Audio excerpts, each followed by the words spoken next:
બોલો સ્વામિનારાયણ ભગવાનની જય.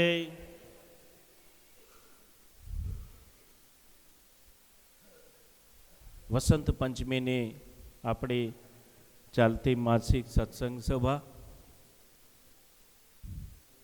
આજનો દિવસ સારાએ સ્વામિનારાયણ સંપ્રદાયના તમામ અનુયાયી માટે અને વિશેષ સારાએ ધર્મ પ્રેમી માટે ઈષ્ટદેવ પરમાત્મા ભગવાન સ્વામિનારાયણે આચાર સંહિતા રૂપ શિક્ષાપત્રીની પરમ પવિત્ર ભેટ આપેલી એવો પવિત્ર દિવસ એટલે વસંત પંચમીનો દિવસ. વસંત પંચમી અને અખાત્રીજ આ બે દિવસ એવા છે કે કોઈ પણ શુભ કાર્યની અંદર મુહૂર્ત જોયા વગર વસંત પંચમી અને અખાત્રીજની અંદર એક કાર્ય થઈ શકતું હોય છે. એટલે આજે પણ આપણી સભાની અંદર ઘણી પાકી હાજરી ઓછી ને ગેરહાજરી જાજી દેખાય છે, પણ આજના લગ્ન પણ બહુ છે.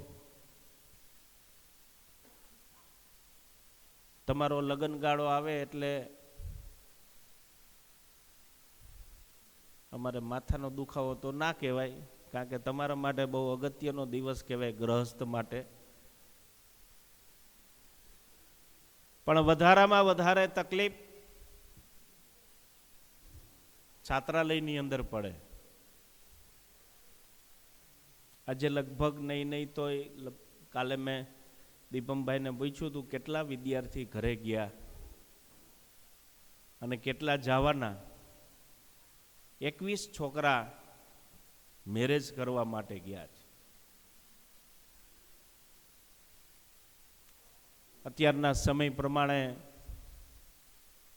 જોકે આપણે થોડા કડક રહીએ છીએ, શક્ય બને ત્યાં સુધી નજીકના જ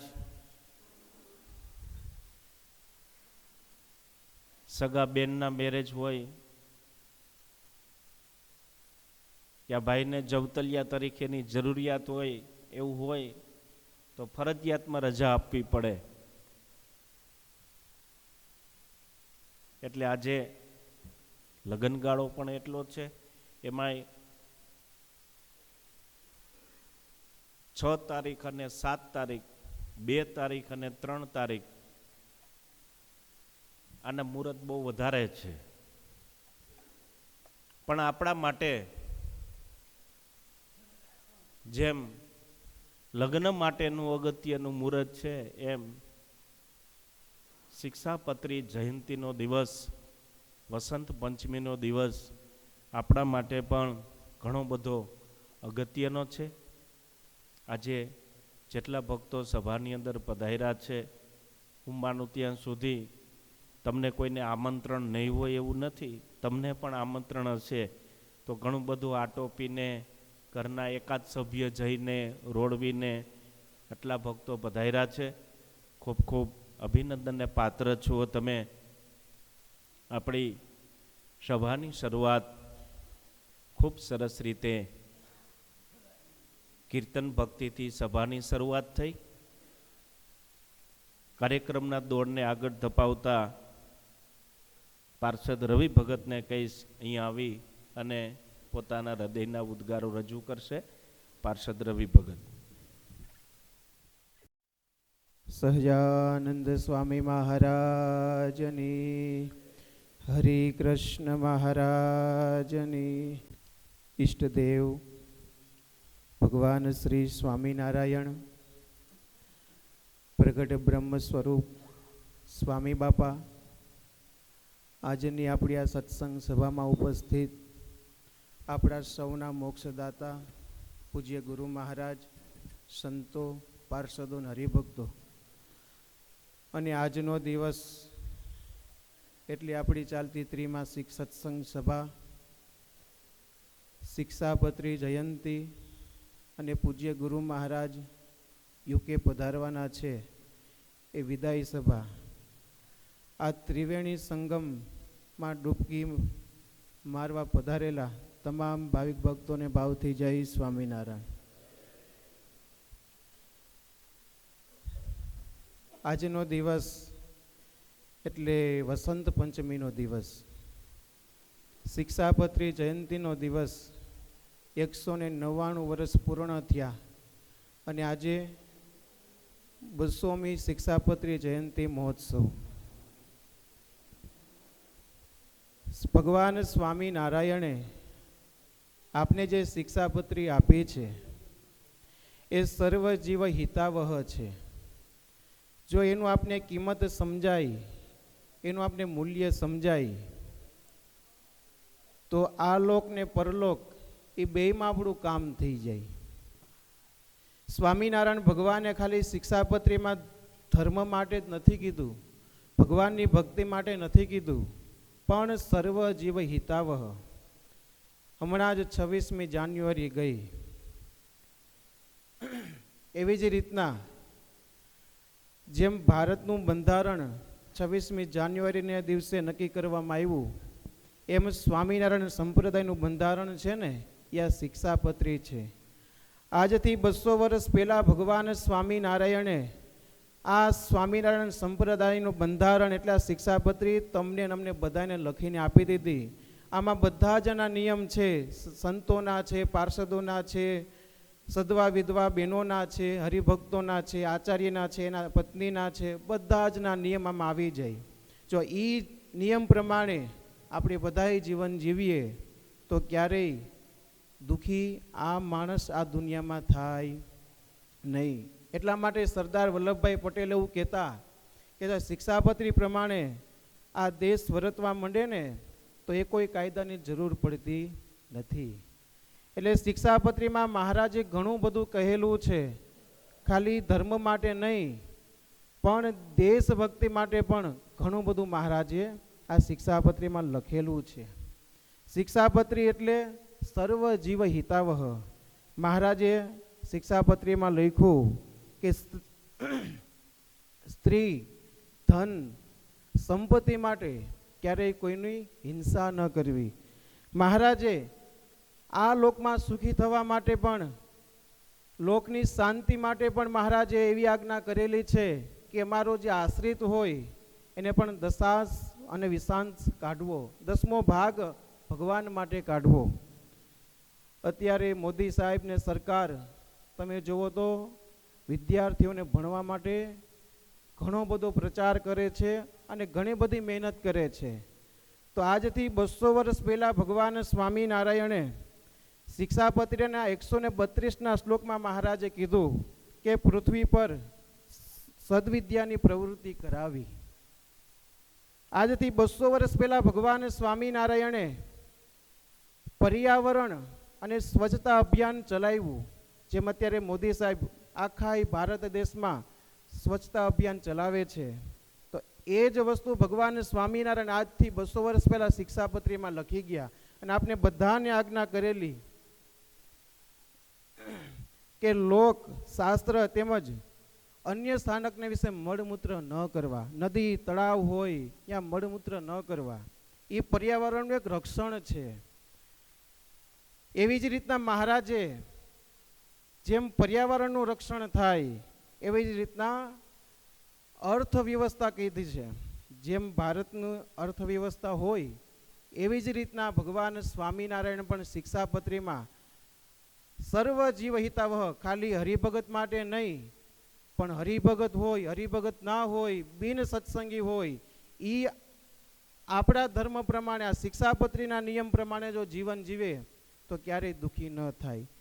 એવી જ રીતના ભગવાન સ્વામિનારાયણે આજ્ઞા કરેલી છે કે આવકથી વધારે ક્યારેય ખર્ચ ન કરવો.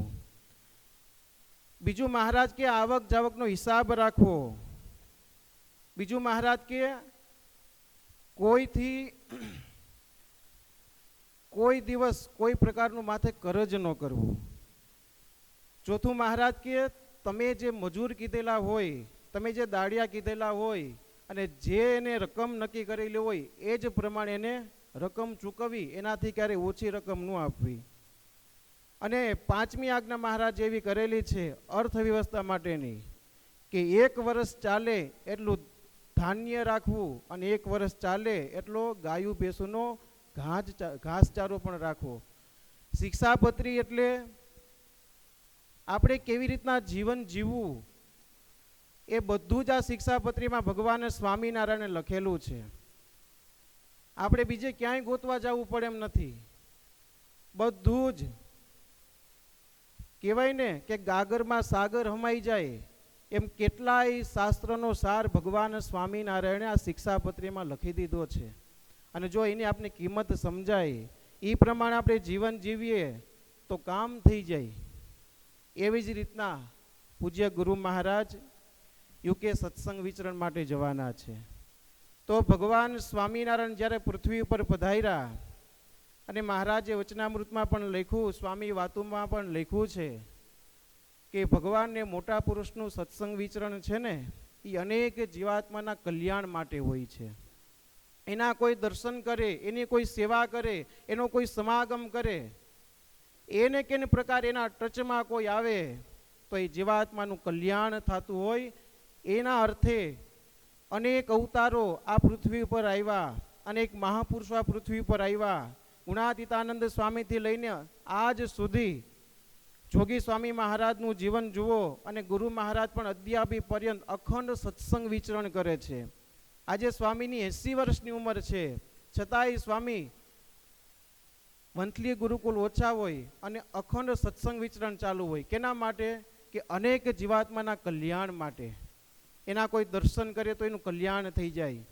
અને એવા મહાપુરુષ, એવો સત્સંગ, એવા ભગવાન આપને મહિલા છે, જો એની કિંમત સમજાય તો કામ થઈ જાય. અને એવા મહાપુરુષ આપને મહિલા છે કે ચપટી વગાડે ને ભાઈ અક્ષરધામમાં પહોંચાડી દેવો. બધાને ખબર છે.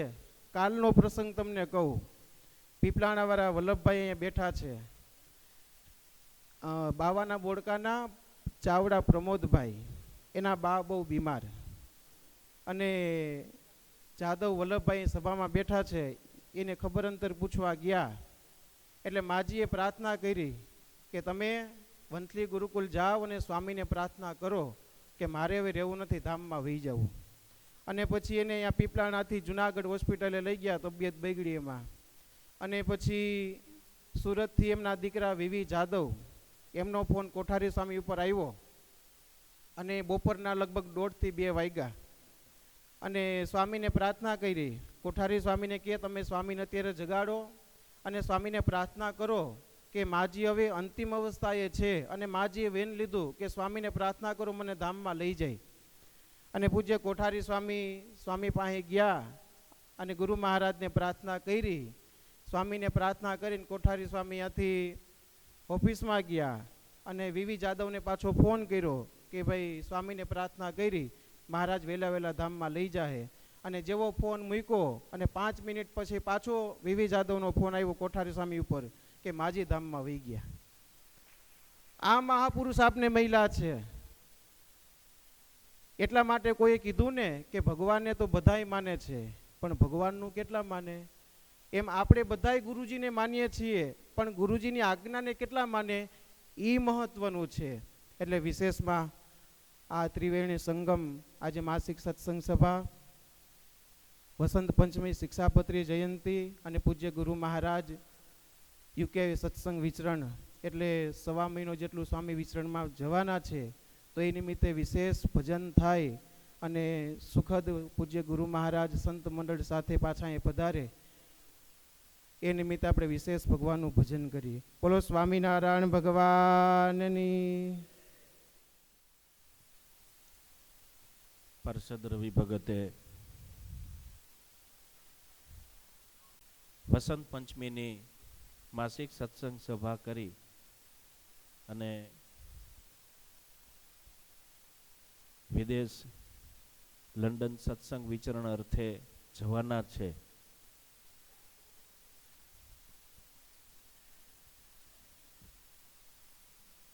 આ પૃથ્વી પર ભગવાન અને ભગવાનના પરમ એકાંતિક સંતનું વિચરણ છે એ જીવાત્માના કલ્યાણને અર્થે છે, નહીં કે એનો બીજો કોઈ સ્વાર્થ છે.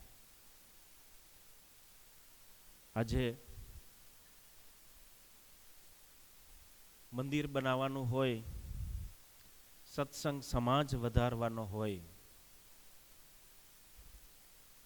આ બધી જ પ્રવૃત્તિ સત્સંગ સભાની સ્થાપનાઓ કરવી હોય, આ કેના માટે છે? તમારી આવનારી પેઢી માટે છે. મને બરોબર યાદ છે, આપણું પીપલાણા મંદિરનું કામ ચાલુ હતું. રાજસ્થાની પથ્થર આવે, બોર્ડર ઉપર આપણી 4 ગાડી પથ્થરની રોકી દીધી.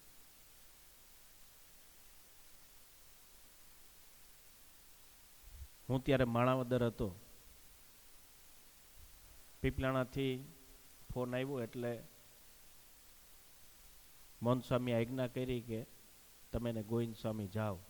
પછી અમે રૂબરૂ ગયા. ઓલ ગુજરાતના સેલટેક્સ ઓફિસર વોથા સાહેબ હતા. પેલા તો મળવાની ના પાડી દીધી. પછી એના એસઓ પરમાર હતા, એને કીધું, મેં કીધું સાહેબને વિનંતી કરો ને 5 મિનિટ માટે ખાલી મળવું છે. અમે આગ્રહ નહીં દુરાગ્રહ રાખ્યો એટલે મળવા માટેથી હા પાડી એમને.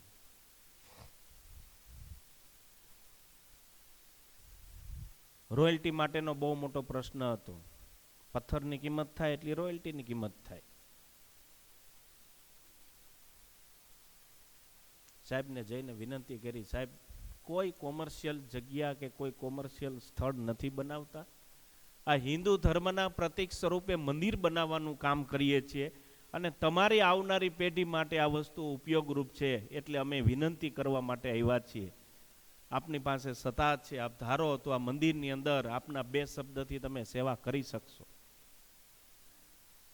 આજે આપણે એને હૃદયથી અભિનંદન આપીએ. આવી વાત કરી, 50,000 રૂપિયાની સેવા કરી અને પરમારને બોલાવીને એવું કીધું કે આ ગાડી,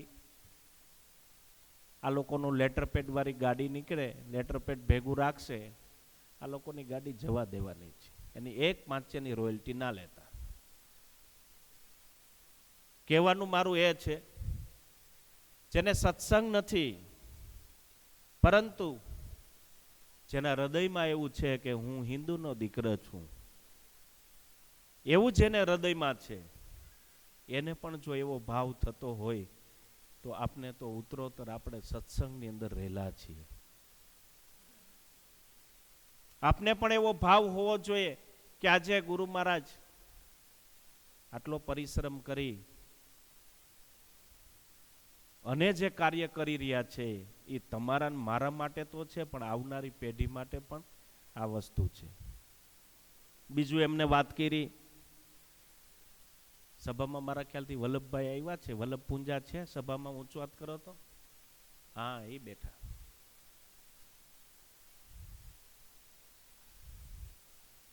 એ પીપલાણાના, મૂળ પીપલાણાના માજીની વાત છે કાલની. કદાચ તમે ઓળખતા હો તો બાવાના બોડકા પ્રમોદ ચાવડા કરીને વકીલ છે વંટલીના, એમના મધર થાય ને વલ્લભભાઈ, એમના માતુશ્રી.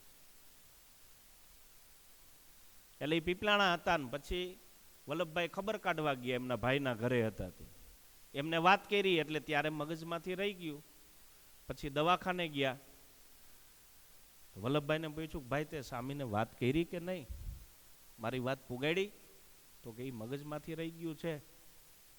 પછી વલ્લભભાઈએ તરત જ એમના દીકરાને ફોન કર્યો, વીવી જાદવને. બપોરે 2 વાગે ફોન આવ્યો.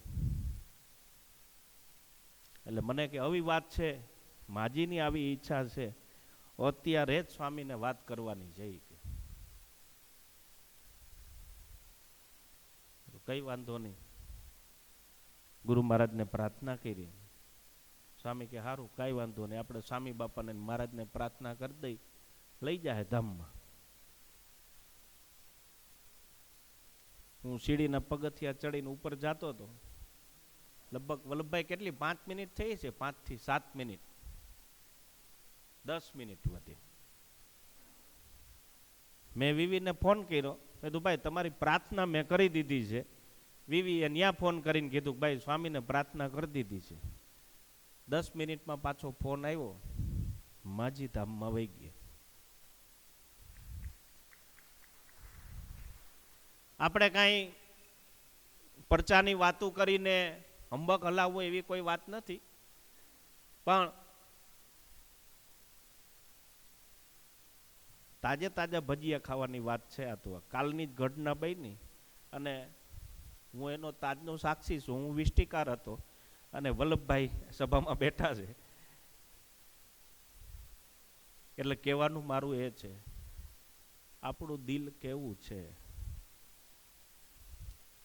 આપણે કેવા ભાવથી જોડાઈને રહીએ છીએ, એવું આપણું કામ થાય ને થાય. એ 100%ની વાત.